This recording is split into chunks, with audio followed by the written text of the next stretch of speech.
Now will we see the magic?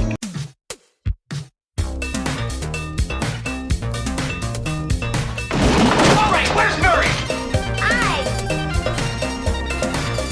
Okay, who is it?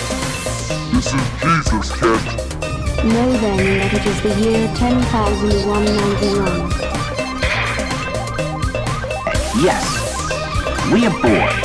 We're all bored now. Hi, good night. Good night. Hello, and welcome to Mary vs. the Movies with your host, Mary Jones. And Dennis Ling. Wow, I didn't even get to finish. Yep. I have a feeling this is going to be real running the gauntlet for me. Maybe. This week, we are watching a film that you've brought up many times, and Yeah. I have never wanted to watch. Oh, I didn't know you didn't want to watch it. Well, look, we're watching Tetsuo the Iron Man, Yeah. a Japanese film from 1989, and it's, well, I don't know if it's well known. I mean, I don't know. It's probably well known among people of a certain age. Yeah. And all I know about it is a man is turned into metal and he has a drill for a dick.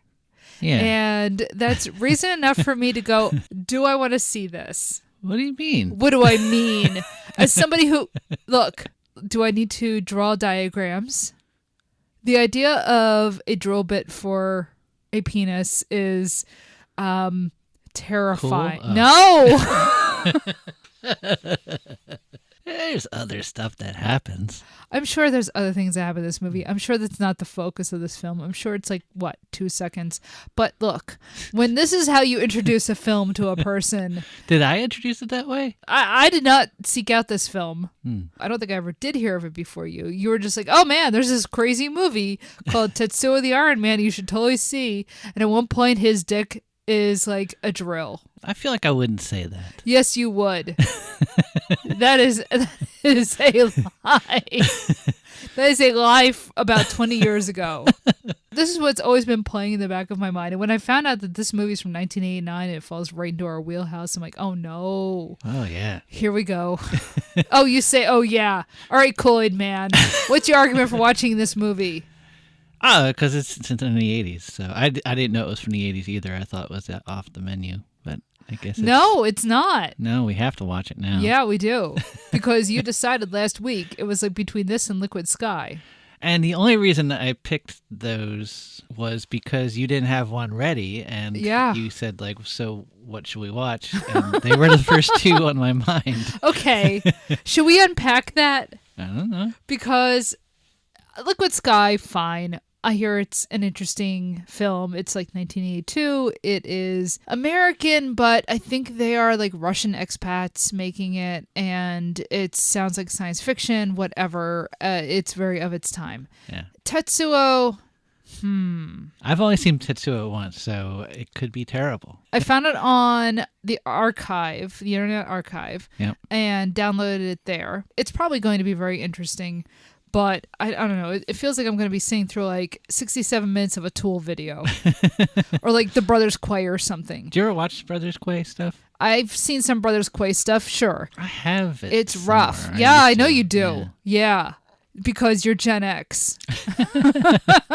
They did a His Name Is Alive video. Yeah.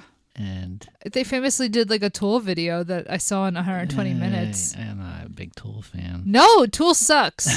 Look, I don't know. If you like Tool, fine. The point is, Tetsuo the Iron Man, this is not a movie that I have sought out. What is your argument for watching this? I don't have an argument. It's just that it's the 80s. Yeah, And okay. You didn't know what to watch after. Yep. And I wanted to flip a coin. But mostly that was it. And I was like, what's the first? Okay, thing but so from my here's the head? thing. You've brought this film up before. Mostly because I wanted to see it again because I was like, is it good? I don't know. Yeah, I mean, that's a good question. Sometimes you see something that shocks you, and you don't know if it was good or if it was just shocking. The thing is that this movie is, for me, forever tied to a night of drinking. He and a bunch of friends from high school went out and had... Kamikazes. Yeah. At this bar called Pitchers in... Manayunk? Manayunk. Yeah. Manayunk is a section of Philadelphia. And the thing about Manayunk is that it's a extremely hilly section. I mean, we're talking hills at like a 45-degree grade. Yeah. Yeah, like you don't want to park your car in Manayunk if you can help it. And we had this van that was Nick's and had a Yosemite Sam painted on the side of it. Wait a minute. Nick had a van with Yosemite Sam. Well, it was his father, Ned. Oh, that makes sense. Ned, Yeah. by the way, had like goats. Yeah. Yeah, and this is like suburban Philadelphia. At one point, my friend Bruce had a picture of kamikazes, was only sharing it with me. And That's a terrible idea because you're not a drinker. no. I think it's important to point out that Dennis doesn't really drink very I'm much. not very good No. at it. He had a wallet and he dipped it into the picture of kamikaze saying, "This is my brain. This is my brain on drugs," or something. And well, Joe drove us home, and we made him drive us home 15 miles an hour because we were all like sick. I ended up sitting in like my garden At your parents' house. Yeah, because I was sick, and my friend Pete apparently blacked out and peed on his computer, which he didn't remember and found out the next day. Like, See, I guess you had gone and seen Tetsuo with your friends. No, see, that's the thing. The next day, I went to see it with my friend Mel, who didn't go out that night, and I had to work at Acme as a bagger later that day. God. So we were seeing it as a matinee. Oh. And I'm like sick the entire time. And Where did you go to see Tetsuo? This was at like the Ritz. The Ritz, which one downtown? I think Ritz 5. Ritz 5. Okay. So yeah, you had this night out drinking with your friends and felt miserable, and then the next day your friend Mel decides, let's go see Tetsuo the Iron Man. I think we'd had it planned, and I think I told him like, I don't think I can go 'cause I don't feel great. He's like, no, we'll do it. And I was, but I have to work, and he's like, I'll get you back. Did watching Tetsuo impact you at all, given that you had a hangover and you had to work? Like, I kind of loved it, but like at the time I was watching all kinds of crazy films, so it was like par for the course. So okay, so you know me. You've known me for slightly over 20 years now. Yeah. How do you think I'm going to react to Tetsuo the Iron Man? I don't know. I mean, we saw Society. Yeah, got through that. Sure did. Society had some weird humor. Yes. That kind of helped out. This is, I feel like, weirder. Okay. I don't know. Oh, no. Oh, that makes me much more worried. The fact that you don't even know how to answer that question. What do you think is going to happen? I don't know why this man turns into metal, but a man turns into metal. And I guess at some point he tries to make love to his girlfriend, and that won't go well because he's got a drill bit for a penis. And that sounds horrifying. I'm sure it's all about, how do I put this? Industrial society destroys us as human beings and turns us into machines. I'm sure that's like the idea, which, to be fair, is like at least a 200-year-old idea. Now, you've seen Akira, right? Yes, I have definitely seen Akira more than once. Do you like Akira? I do. I find it strange. Yeah. And a little hard to understand because I feel like there's things going on that go over my head. But I find it visually arresting and narratively fascinating. Do I understand what happens to Kaneda at the end? Is it Canada? Tetsuo? No, is it Tetsuo? I think the guy's name God! is Oh my Tetsuo. God! Is his name Tetsuo at the end? Because like I said, Kanada's the guy on the motorbike. Yeah. He's the slide. Oh, I didn't want to say it. Yeah, you're right. He is the one with the awesome slide. You know, I keep coming back to it because I feel like it's getting at something that is important, even if I don't entirely know how to unpack it. I feel like there's an undercurrent of like manga and certain types of Japanese films that is like, yeah, humans suck. Let's move on to the next thing. Yes. Like, and I think that's the right like response. Cyborgs, like, like spiritual beings, whatever. Like, let's evolve out of whatever we are now because we obviously don't know anything. And I don't know if Tetsuo is about that, but I'm interested in that idea. Do you think there's a love triangle? I think there is a penis that's a drill. Okay. And that's all I know. Do you think Tetsuo dies?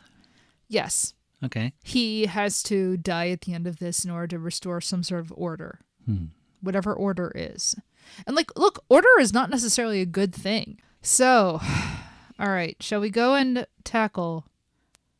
And here's the thing. I happen to know for a fact that Tetsuo the Iron Man is 67 minutes long, and our podcast may end up being longer than the film. So, shall we go and watch? Sure.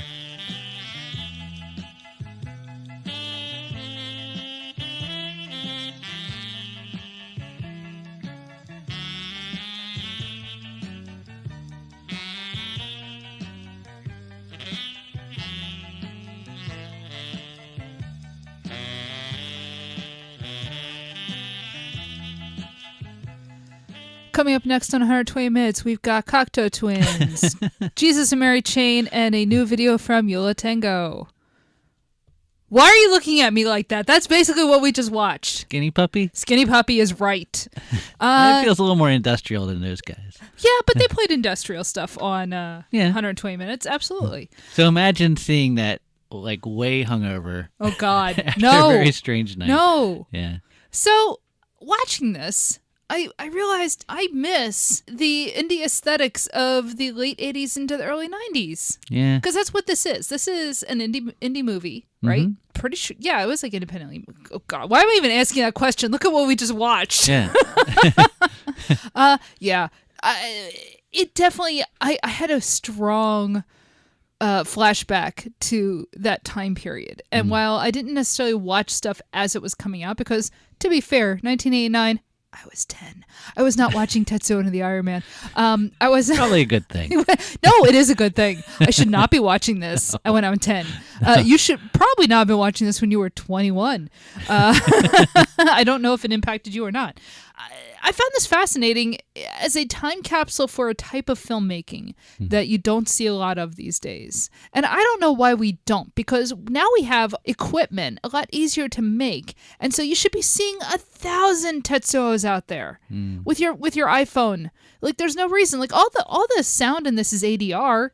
Yeah. You know, there's very much so. Oh, no, entirely. And like I think we've kind of lost something by not allowing stuff to be dubbed over, right? Mm-hmm.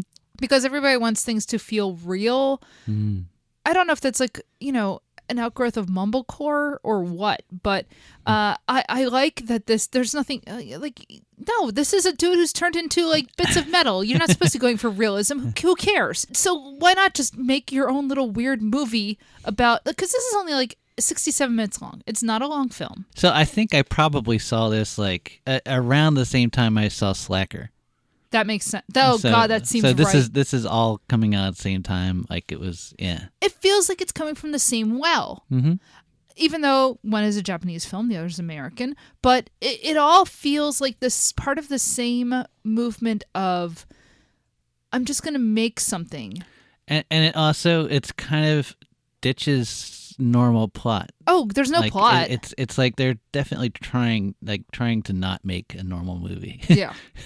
I mean, and look, it's not like this was invented in the 80s or anything like that. I mean, look, you can go back to like what Kenneth Anger and Andy Warhol were doing, right? I mean, this is just an outgrowth of that. Very, very much so, really, with all the psychosexual stuff. Yeah. What I like about this is there's something so... It's lo-fi, right? Yep. I mean, I don't know. I mean, in a way, like watching this is like listening to a Sebado record. Does that make sense? Oh, yeah. It's lo-fi. It's obviously just this guy and whoever was working with him made this film. Like, there's no studio behind it. Well, like almost everyone that worked on it was a director. Right. Like, or a director, or some kind of like Kei Fujiwara. She was the girlfriend. Uh-huh. And she apparently made the penis. Oh, yeah. The penis is something. She made the mechanism that made it spin and all that stuff. And like the lead actor, he's a director. Yeah. Like, I don't know if you read about like the whole crew like leaving. I didn't know. He started this film, like he was part of this kind of theater group, and they made stuff like, he was making experimental films like this, which you can tell. So he got a big crew to make a feature film. Because there was another film that had come out that was like 67, because originally they were going to do like a short film that was 30 minutes. Mm-hmm. And then I guess they were inspired to do a feature-length film, everyone that was working on it thought it was going to be a parody, and then realized, oh no, this guy's a true believer or something, you know. And the way I see this film, it feels like I went to school for sculpture, and it feels like a sculpture that was made, and this is like, oh, by the way, I have a 67-minute presentation before you look at it. You know, that makes a lot of sense. Like, actually. It really feels like, and this explains my thought process as I was building this thing. What I find fascinating in watching this, it feels like something from the late 80s, early 90s. Like the late 80s, early 90s have a very distinct, lo-fi comes to mind. It definitely feels like rejecting the 80s. Yes. Yeah, rejecting the 80s is a good way to put it, because there's something about it, like it's presaging the 90s in a way. Mm-hmm. There's not a heavy reliance on that sort of heightened aesthetics of the 80s. You know, when we did like Ruthless People or Night of the Comet or something like that, where like the art element is kind of over the top, right? It's that very... The art element and the consumerism. Yes. Like, it's very much... I mean, you know, there's a whole scene at a mall. It's right. like, oh, the world's ending, let's shop, you know? Right. And while those are critiquing that element, they're still indulging in it. Yeah. And this is a complete rejection of that, because there is what they call a salaryman in Japan. You know, like a guy who works in an office who is waiting for his subway to go to work one day, and the woman next to him sees something and she pokes at it and... because like she becomes metal, and then he finds he's got metal, like he's already having like these premonitions, if that's even the order in which these scenes are happening. That's a whole other thing. That's the thing. Like it's a little hard to figure out the order of things. There's no linear quality. But the first thing we see is this a fetishist, he's called in the credits, who puts a piece of metal into his leg. He like cuts open his leg and puts a piece of metal in. Almost like he's replacing the femur. And around him is all these like bits of junk and metal and like pictures of like Black American athletes. I think Jesse Owens, I think, running in the Olympics. So he's replacing parts of his body with metal. Yeah. So you cut from that to this normal person. Normal with quotes around it. A regular Joe. Yeah, waiting for his morning train to go to work, and the woman next to him sees something, pokes at it, and it's one of these things where it's like we don't actually know what she's seeing necessarily, but the film shows us that she ends up poking at some guy who is surrounded by bits of metal and like laughing maniacally and whatever. And you know, this is sort of an ongoing motif through the film of some weird gremlin person who, you know, eventually kind of breaks through to the regular world or whatever, so that, you know, there's more than one Iron Man running around in this. Or is he just like a projection of whatever? You know, it's one of these things where it's like I could try to sit here and try to make sense of what exactly is happening in this, but I don't think you're supposed to. To me, the plot is this fetishist and plants this metal in his leg. Yeah. It gets a little weird, and then he gets hit by a car by a couple, the salaryman and his girlfriend. Right. They put him in the car and then throw him in the woods, and then have sex in front of him. Right. Because we keep seeing like the sex scene like repeated throughout the whole thing. Yeah. And he somehow comes back to life. He sees a doctor who says there's metal in your brain. If I removed it, like it would be kill you or something. Yeah. And so he sets out for revenge on the couple, but the salaryman is already turning into metal. His penis turns into a drill. He ends up killing his girlfriend. Yeah, or she kills herself. It's weird. Who knows? Yeah. They kind of have a showdown, but they kind of don't. I don't know. They have a showdown, but they end up joining sides. Right. To turn the rest of the world into rust and metal. Yeah. And the end. Yeah. It's a happy ending. That's good. I'm glad they worked it out. Okay. That's the plot. So my memory of it, though. Yeah. My memory of it. I'm so curious. So... I'm hungover, and I'm blinking. I'm not falling, as you might imagine. And I didn't know that the fetishist was a guy. Okay. I thought that he was the girl from the beginning. Oh. And so when this like Susie Sue looking character shows up at the end, because like everybody kind of changes appearance. When the Susie Sue character shows up at the end, I'm like, oh, this girl from the beginning is, she and he are going to conquer the world, and because they're in love. But now that I'm seeing it now, I'm like, oh, this was like, maybe this is some kind of metaphor for coming out or something. I don't know. There's this weird song that plays that feels very Lynchian, like this sudden like... this whole film feels Lynchian. Well, yeah. I'm seeing, I'm watching this and I realized, I've never actually sat and watched Eraserhead because I've always been a little scared of it. Now I'm just like, no, let's just watch Eraserhead. That's fine. You've been softened up. I think I have. Yeah, I'm a bit tenderized. It's fine. I can watch it now. We'll do it for the show. Yeah. Even though it's like 77.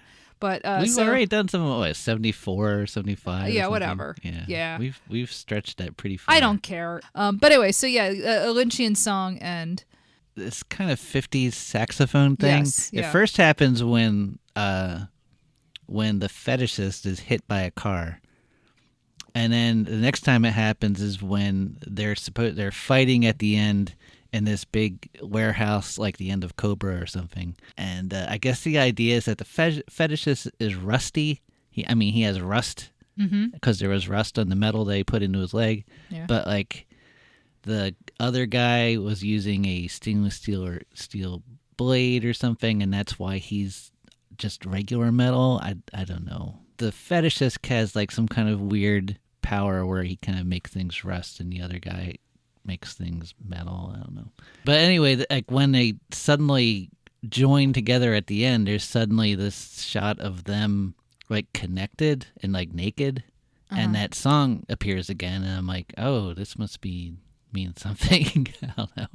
This must mean something is kind of the way to sum this up. Yeah. And I don't mean that in a bad way. Like, I think that there are probably some cultural things that are going over my head. Because that's going to be true no matter when you're watching a film, right? When I watch a movie, right, there will be cultural references that will go over my head because it's made in Japan, or it's made in the late 1980s, or, if it was an American film, it was made in the 80s and there's something that went over my head and I didn't know that was a cultural reference, or, so like there can be all sorts of reasons why there's something I'm not getting here, right?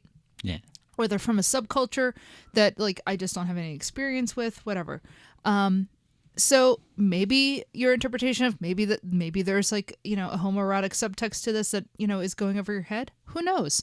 Yeah. Maybe there's something about a man turning into metal or a man being deformed that is specific to Japanese culture because of the atom bomb. Maybe there's something there that we just don't know about that, makes sense to them, much in the way that like, you and I can just sit and watch a Godzilla movie, and if we're not paying attention, it's like, oh yeah, a big monster stomping on a city. When in reality, it's about, nuclear war, right? So there might be something that's just going completely over my head. Did they even I feel like in the beginning it mentioned something like regular sized monster film or something. Oh, it may. There's not a lot of dialogue in this, to be fair, and I'm kind of grateful for that. Well, no, because I like that this is mostly just a visual experience. This could easily have been a silent film. Right? Because there's not a lot of dialogue, and a couple times where there's dialogue, because, we're watching this with subtitles, it's just the words are flashed on the screen. But there's not everything is just kind of conveyed through images, And I mean, and that's something I kind of miss. I feel like we've gotten away from that, which is odd because, the whole point of film is that you're watching something. Except so often people aren't watching. They're looking at their phone, they're looking at their iPad, whatever, making dinner. They're, and I do this too. I mean, I put on movies while I work. And so I'm not always watching the screen, but you should be watching the screen. You're not engaged in the right way when you're just listening to a thing. Right? I think there are films that are made to be watched that way, though. Not all films are like visual, or not all directors are good at visual stuff. Look, I don't think anybody's watching The Odd Couple for its cinematography. And I like the cinematography. I mean, yeah, I know. That's probably like a wrong example, because I actually really like The Odd Couple. I think I like the set design. Like I like great. how simple it all is, and it's very... Look, I picked the wrong movie in that example because The Odd Couple is great. Yeah. I love the casting. I love the way it looks. It's got that like mid-century design and everything, and all the apartments. Everything about that movie is actually really good. I love The Odd Couple. So that's a terrible example. But in terms of like, it has just dialogue. It's dialogue, and it's very good. And it's very snappy, and so you can just sit and listen to that film and not actually watch it if you wanted to. Would you be missing something? Sure, but you wouldn't actually be missing what's happening in the movie. The Big Chill, I feel like you could probably not watch that. I think you're right. Yeah. Because like the music does a lot of heavy lifting. The movie, yeah, you're right, and like the dialogue, and you don't actually have to have your eyes on the screen the whole time. Yeah. I think that's actually not a bad example. But this is a purely visual experience, and not just because occasionally you have to catch the subtitles, but there's not a lot of dialogue. And I think if you blink, you could miss an entire thing. Absolutely, yeah. How do you want to interpret the film? I don't know, man. You could go anywhere with this. Is it about like the depersonalization of the industrial world in the post World War II society? Sure, why not? It's about that. Is this about this careless couple who ran over a weirdo and now they're cursed? Yeah. I think it's probably about that. Sure, why not? Yes, you can spin that out from there. But really what it is about just watching a black and white film about a guy being turned into metal, right? Yeah. And that's so 80s. But when I say that's so 80s, I mean that in a good way. I mean it in the sense of this exists because MTV exists. This exists because I brought up like Andy Warhol and Kenneth Anger and guys like that made films back in like the 60s. This exists because you could, pick up a Super 8 camera, transfer that and put sound on top of it. This is indie filmmaking. This is let's just get weird for the hell of it, right? Yeah. This is MTV. Especially this is coming around liquid television. Yeah. Period. This came out before then, but that was kind of the height. Like when liquid television was on, and then AMP. I don't know if you watched AMP much. No, I remember AMP. Yeah, AMP was great. I loved AMP. Yeah. I loved all those Daft Punk videos. The one with the dog guy and Setting Sun video. Oh yeah, do you remember that? Like when the camera turns at that one. Yes, oh, it was great. I love that. God, do I miss MTV? Yeah. I miss what MTV used to be, like, because it's not MTV anymore. And there might be there's probably something on Pluto that like approximates it, but it's not really the same thing. And I miss that you would just put MTV on for like an hour or two as you were doing stuff around the house, and all of a sudden you would get like these crazy videos. Or I made a joke about 120 Minutes when we came back, and I would tape episodes of 120 Minutes and then watch them through the week and be like, oh man, this video is amazing. Like I have to find out all about this band, and I miss those days. Yeah. Everything is available, but nothing is curated.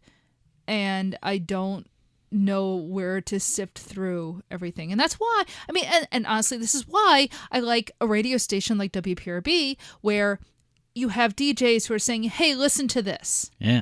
And they'll play it a few times, and you'll get to know it. And you'll kind of go, wow, I really love that. And then you'll go and seek that song out. You'll go and try to find that band, and you'll go and see that band, And do I think that we need to have things mediated for us? I don't know, because culture is a bit of a fire hose, and you can be overwhelmed, and sometimes you need somebody else who says, hey, wait a minute, this is cool, this is neat, check this out. And do you really want like the Viacom Corporation telling you what to think is cool? No, but at the same time, we're overwhelmed. I know there's great stuff out there. I'm sure there is somebody out there who put out something on YouTube that is kind of like Tetsuo the Iron Man, their version of it. But how do I find it? That's the problem we're in right now. How do you find the next Tetsuo? How do you find, a band, that is toiling away and you don't even know they exist? It's not that things were better in like the late 80s and early 90s. I think on the one hand, I love that it's easier to get your stuff out there now. And it is so much easier. Like, you and I can just upload a song onto Bandcamp and it's out there. We don't have to press singles. We don't have to, get on a radio. It's out there. But then how does anybody know that we're there? We're stuck. And I don't know how to reconcile these issues. I don't know if this is a problem in other cultures or if this is just an American problem.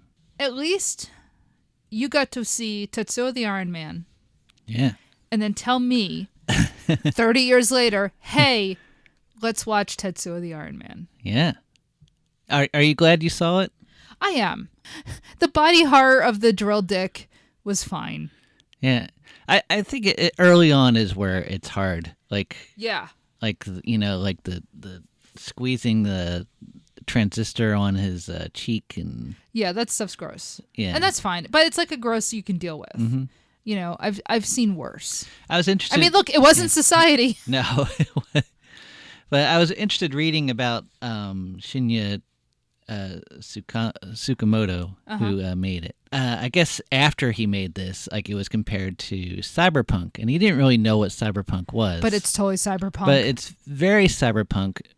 His is different because cyberpunk is made in a world where the world has already ended. It's usually like a post-wasteland world type of thing. Right. And he's like, no, my thing is definitely happening in the world right now type of thing. It's definitely a reaction to, the dehumanization of people in the office type of thing. Eraserhead and Videodrome are definitely in the DNA. Absolutely. Yes. There's so much Cronenberg in here. There's so much David Lynch. Yeah. So that was... Oh, it was a love triangle. Sort of. How is it a love triangle? He That's not love. It's not love, Dan. we gotta sit down and have a talk. They're in love at the end, the guy and the guy. Well, It's just a destroying the world type of love. I'm sure there's people that have that kind of love these days. Feels like it.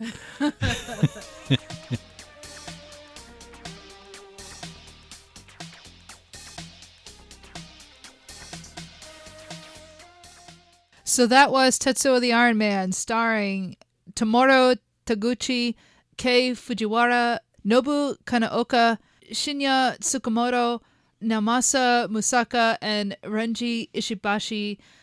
Written and directed by Shinya Tsukamoto, who plays the metal fetishist. Mm-hmm. Yeah, wow, this movie. It kind of rocks. Yeah. Yeah, I mean, it's a 67-minute music video. There were scenes there where I was like, oh, he's turning into a member of GWAR. Yeah, seriously. All right. You can follow us on social media. We're Mary Vegas Movies on all of your major platforms. So Twitter/X, Blue Sky, Threads, Instagram, whatever. Wait, what are the other ones? Now that so you said Threads. Tumblr is Mary VS Movies. Mastodon is Mary. Blue Sky. Yeah, I don't know. I'm sorry. Tumblr is Mary versus the movies. Yeah. I don't know. Look, we're Mary VS Movies pretty much everywhere except for Tumblr. Yeah. So anyway, yes, you get the idea. We're also on all of the major podcasting platforms. We are on Apple Podcasts where you can rate and review the show, and we would really appreciate it if you did. We are on Spotify, and I guess Google Play is still around, although I'm kind of iffy on that. I don't know. I heard something like they're folding on. I don't know. Who knows? If Google Play still exists, we're on there. But otherwise, if you need to just put our RSS feed into whatever your podcatcher is, you can get that from the Libsyn website. And you can find the Libsyn link, basically through our social media. Because we don't have a website, because I still haven't made a website. Because, look, we've been very busy. By the time you make one, no one will know what they are. Yeah, I know. Websites are going to go away just like everything else because the internet is dying. The old world is dying. The new world struggles to be born. And we are in the time of monsters. Long live the new Rust. Yeah. Bring it on, metal Rust dudes. Yes, exactly. So, but in the meantime, we have a Patreon where you can help support the show for $3 a month. You will help cover the cost for our server, our what do you call it? The Zoom account. That's right. We have a Zoom account, and we will hopefully have some guests soon. I've got some plans. And but also, if you sign up for the Patreon, which is patreon.com/MaryVSMovies, you will get access to our second podcast, which is Hollywood Avalon, where we watch Arthurian movies. So we watch everything from Indiana Jones and the Last Crusade to, we just put out an episode called about the movie The Green Knight, to the movie The First Knight, which sucked, to like a bunch of Bugs Bunny cartoons, which was a lot of fun. So we're covering anything that's like vaguely Arthurian based. So that is, if you sign up for our Patreon, you get access to that. All right. Next episode, Dennis, if you remember, had flipped a coin, and it was between Tetsuo the Iron Man and a movie called Liquid Sky that was something that he saw, I guess. And I don't know anything about it. I think it's an interesting pair of movies. Oh, yeah, I think it is. No, just because I feel like, Tetsuo is very, very, very much early 90s, late 80s. Yeah, definitely. And Liquid Sky is not. Well, it's 82. Yeah. So I'm sure it's got like a foot back in, whatever. Yeah, I'm sure it's extremely of its time. Well, but that's a good thing. I think that'll make it interesting. Oh, yeah. So, the next episode will be Liquid Sky. So, I guess wrapping it up. You know what? I just realized I don't think there's a character named Tetsuo in this. Oh, God, you're right. There's nobody named... They didn't say anything about Tetsuo. No, if I look at the cast list, nobody's called Tetsuo. It's just like man, woman, fetishist, doctor. Like, there's nobody named Tetsuo. Tramp. Yeah. Like, you're right. Oh, weird. Okay. Yeah.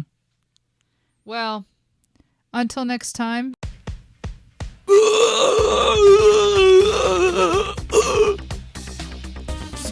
That was a quote. Look it up.